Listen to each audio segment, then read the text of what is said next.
Halo, Assalamualaikum warahmatullahi wabarakatuh. Kembali lagi bersama dengan saya, Andika Hendra Mustaqim.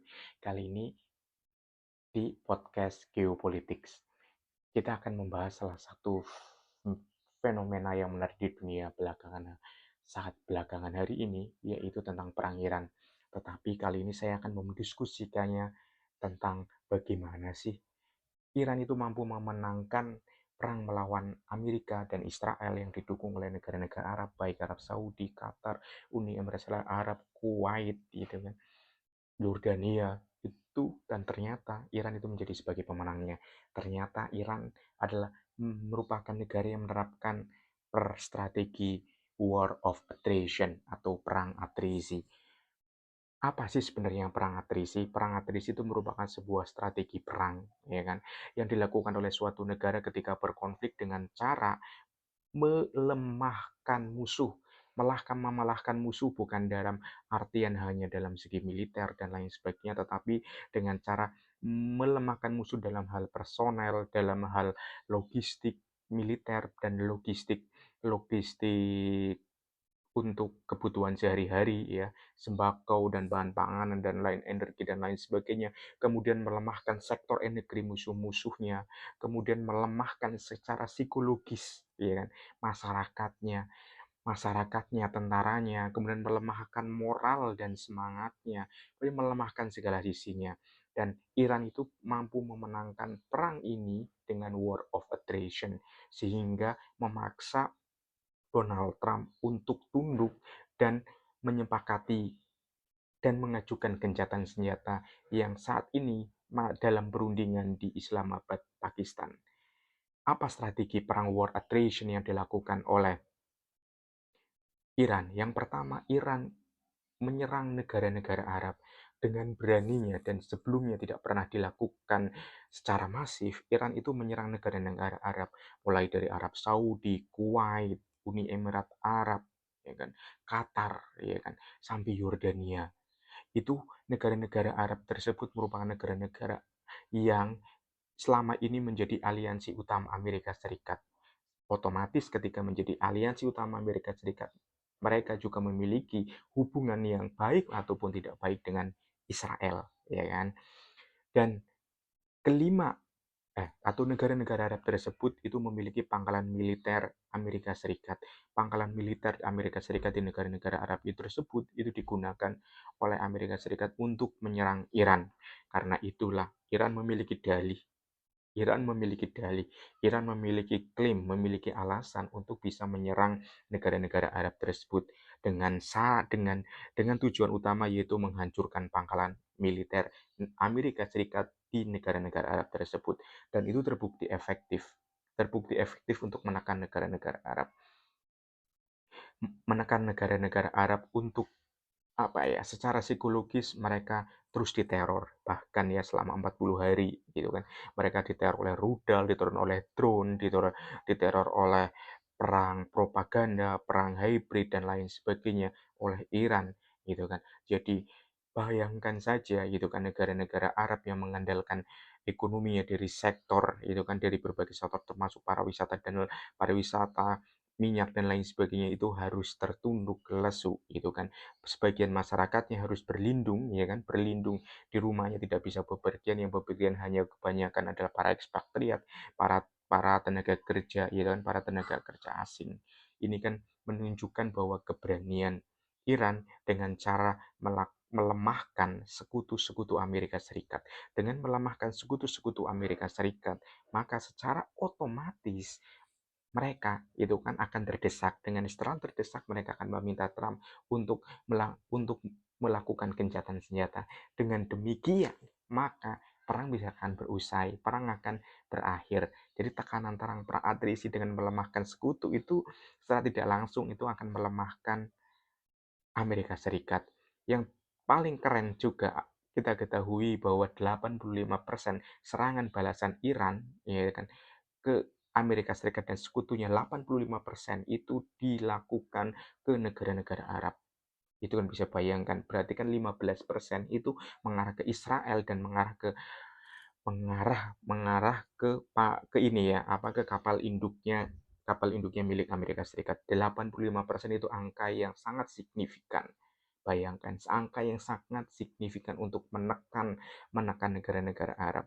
Dan seperti kita ketahui, memang faktanya itu kan negara-negara Arab tidak banyak mengalami kehancuran ya, karena kebanyakan serangan-serangannya itu kan lebih bersifat skala drone ya, skala drone. Tetapi skala kehancuran yang cukup parah itu kan dilakukan yang terjadi, yaitu terjadi di Israel. Karena kan sebagian besar rudal yang dikirim Israel kan rudal balistik dan rudal jarak jauh dan jatuh, baik rudal itu membawa hulu ledak berupa bom klaster maupun bom biasa ataupun membawa drone, dan itu terbukti efektif menghancurkan beberapa kota di Israel seperti Tel Aviv ataupun Haifa gitu kan. Seperti yang kita ketahui di beberapa informasi di media sosial ataupun di media massa. Jadi tekanan gitu kan, tekanan perang psikologis ke sekutu-sekutu Amerika itu ternyata lebih efektif. Kemudian yang kedua yang dilakukan oleh Iran adalah dengan cara menekan ekonomi. Jadi bagaimana menekan ekonomi negara-negara Arab, menekan ekonomi negara-negara Teluk, Israel, dan sekutu-sekutunya Amerika agar terus melemah. Karena apa? Perang itu kan butuh logistik, perang itu butuh uang untuk membeli rudal TAT, untuk membeli rudal Patriot, untuk membeli rudal pencegat, untuk mengoperasikan pesawat itu kan butuh energi, butuh uang, butuh dana yang sangat besar. Dengan cara mematikan ekonomi, ya kan, mematikan ekonomi negara-negara terutama, maka perang akan cepat berakhir, dan itu terbukti, dan itu menjadi kemenangan Iran. Contohnya apa? Dengan cara menutup Selat Hormuz. Bahkan sampai saat ini pun pas ketika perundingan ya kan, perundingan di Islamabad dimulai, Iran sendiri ya kan, Iran sendiri belum membuka secara bebas Selat Hormuz, tetapi Iran sudah mengizinkan beberapa kapal dari negara-negara yang menjadi sekutunya untuk bisa berlayar, kapal dari Cina, kapal dari Rusia, kapal dari India, ya kan, kapal dari Pakistan.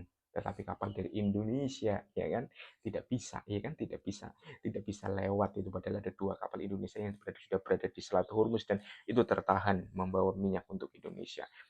Dan ini kan menunjukkan bahwa tekanan-tekanan ekonomi bukan hanya di lingkup negara di Timur Tengah semata yang melemah, tidak ada kunjungan wisatawan karena takut akan berperang, pendapatan menurun karena ekspor minyak dari negara seperti Arab Saudi, Qatar, Uni Emirat terhenti karena mereka bergantung kepada Selat Hormuz. Ketika Selat Hormuz itu ditutup, maka ya sudah, ekonominya mampet, tidak punya uang, maka perang otomatis akan berhenti. Dan itu strategi paling canggih, ya kan? Strategi paling keren, dia sudah melihat itu. Kemudian selanjutnya dampak lainnya, bagaimana sekutu-sekutu Amerika yang ada di Asia, mulai dari di Korea Selatan, Jepang, ya kan, kemudian Singapura, termasuk Indonesia itu sekutu Amerika kan, itu sudah berteriak kan, sudah meminta tolong agar Selat Hormuz itu dibuka. Ketika Selat Hormuz itu dibuka, pasokan minyak akan lancar, maka krisis energi akan terhenti. Dan itu kan terbukti gimana tekanan di perang di Arab itu bisa berdampak luas ke negara-negara di Asia, terutama di negara-negara di Asia Tenggara maupun di Asia Timur. Itu adalah salah satu dua poin perang atrisi yang dimainkan oleh Iran. Kemudian perang atrisi lain-lainnya itu bagaimana Iran itu memainkan, ya kan, memainkan perang yang murah. Bayangkan drone dengan harga hanya ribuan dolar, dia harus dicegat dengan TAT yang harganya ratusan ribu dolar. Itu kan perang yang tidak seimbang. Kemudian rudal balistik yang harganya ya ribuan dolar juga ditembak dengan rudal TAT atau rudal Patriot yang sekali tembak itu 500, hampir bisa jutaan dolar. Ini kan sangat apa ya, perang yang perbandingan antara bumi dan langit. Satunya perang dengan teknologi yang sangat canggih ya kan, sangat canggih dengan biaya yang sangat mahal. Satunya perang dengan teknologi yang sangat canggih juga, tetapi biayanya sangat murah. Jadi dengan perang yang agak kontradiktif ini menjadikan Iran menjadikan negara yang sangat kuat, karena serangan rudalnya itu kan sangat besar, sangat banyak, ya kan.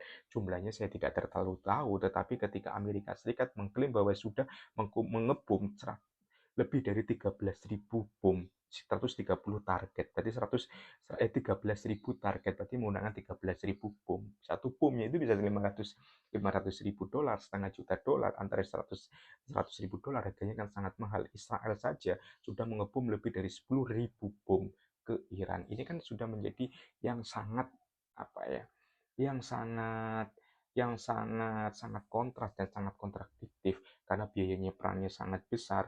Bahkan Amerika Serikat itu sudah bisa menghabiskan lebih dari 25 miliar dolar itu untuk biaya perang dengan Iran, karena Iran itu kan hitungannya itu kan perangnya kan sangat murah dan sangat efisien. Jadi ketika perang modern, perang ke depan, itu perang berbasis atrisi adalah perlu menggunakan teknologi yang tidak terlalu mahal, tidak tetapi memiliki yang kecanggihan yang tidak kalah canggih dengan teknologi-teknologi yang dikembangkan oleh Amerika dengan negara-negara barat lainnya.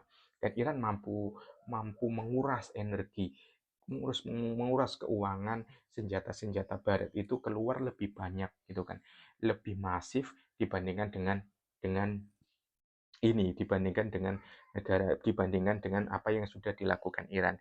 Dan kemudian ketiga, kemudian yang keempat yang menarik, Iran itu menggunakan perang atrisi, menggunakan pangkalan militer yang berbasis di bawah tanah.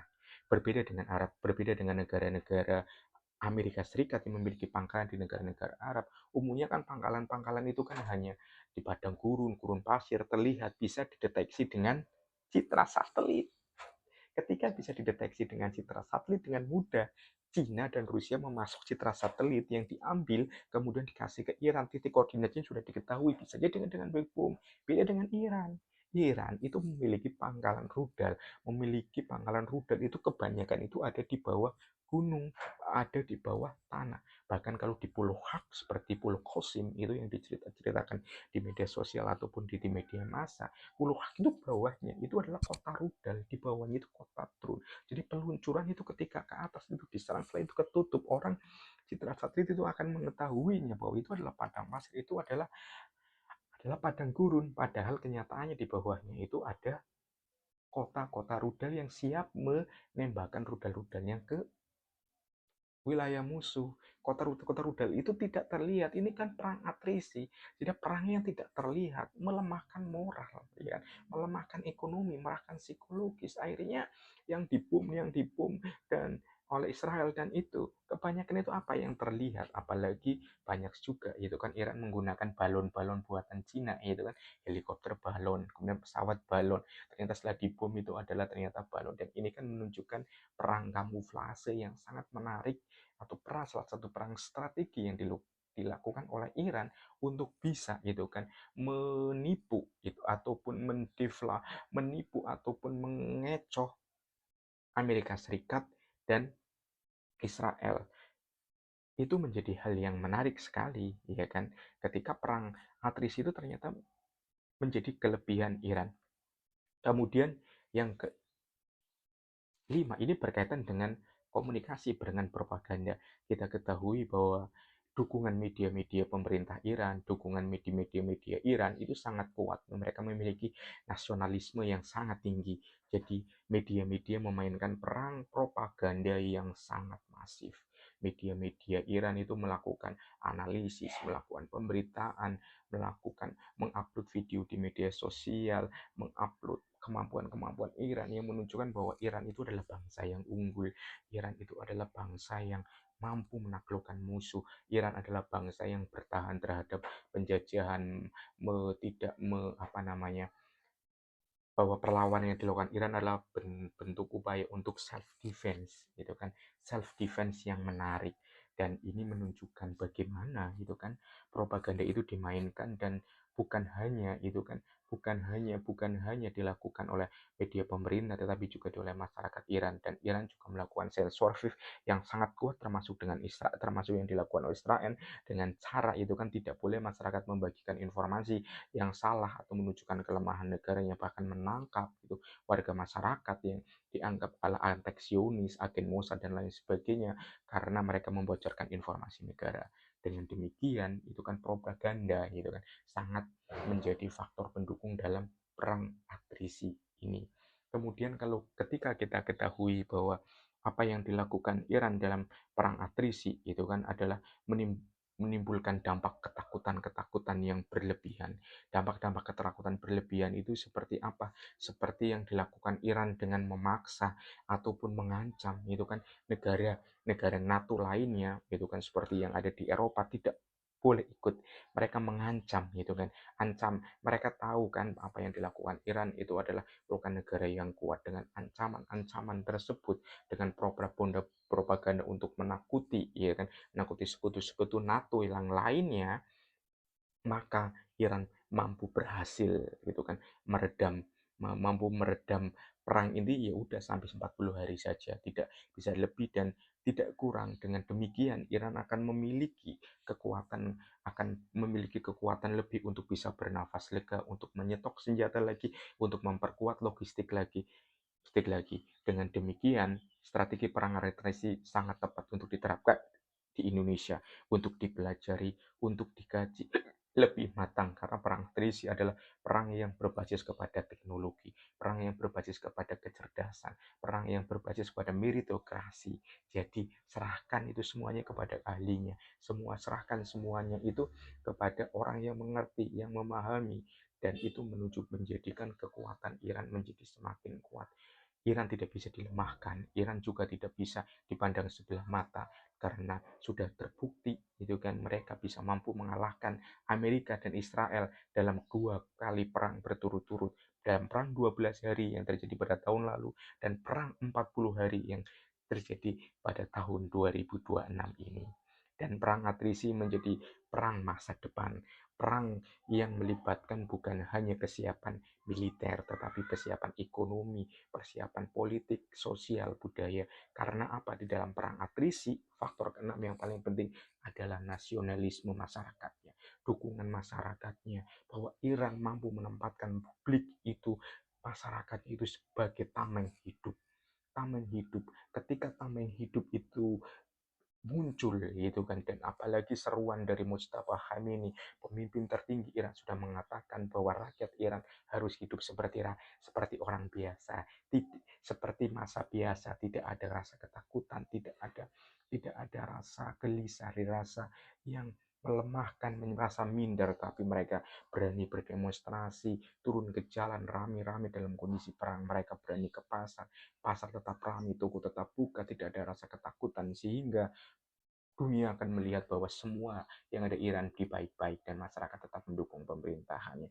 Ketika masyarakat sudah menjadi tameng bagi pemerintahannya, dan Amerika sendiri Serikat tidak bisa menyerang masyarakat sipilnya karena akan dituduh sebagai penjahat perang, itu kan Donald Trump yang penjahat perang, maka itu akan menjadi kemenangan dari perang atrisi. Perang atrisi tidak akan bisa sukses tanpa dukungan masyarakat, tanpa dukungan rakyat. Tidak perlu angkat senjata, tidak perlu berteriak-teriak, cukup beraktivitas seperti biasa. Beraktivitas seperti biasa layaknya masyarakat seperti tidak ada perang. Dan itu menjadi kelebihan Iran, itu menjadi kelebihan rakyat Iran. Mereka bangsa yang percaya diri, mereka bangsa yang mampu menegaskan kepada dunia internasional bahwa ketika ditindas bisa melawan, dan perlawanan itu ditunjukkan dengan cara yang bijaksana, perlawanan ditunjukkan dengan cara yang seksama, penuh teliti, penuh kehati-hatian, dan tidak banyak bicara, tidak, tapi mereka banyak bertindak. Saya kira itu analisis saya berkaitan dengan podcast di geopolitik. Terima kasih. Jika teman-teman punya komentar, silakan tulis di kolom opini. Jika teman-teman ingin berkomunikasi, silakan kontak saya di via email. Dan jika teman-teman ingin sharing, berbagi, silakan kontak. Saya siap bekerja sama. Terima kasih. Bersama dengan saya Andika Hendra Mustaqim. Selamat pagi, salam sejahtera. Assalamualaikum warahmatullahi wabarakatuh.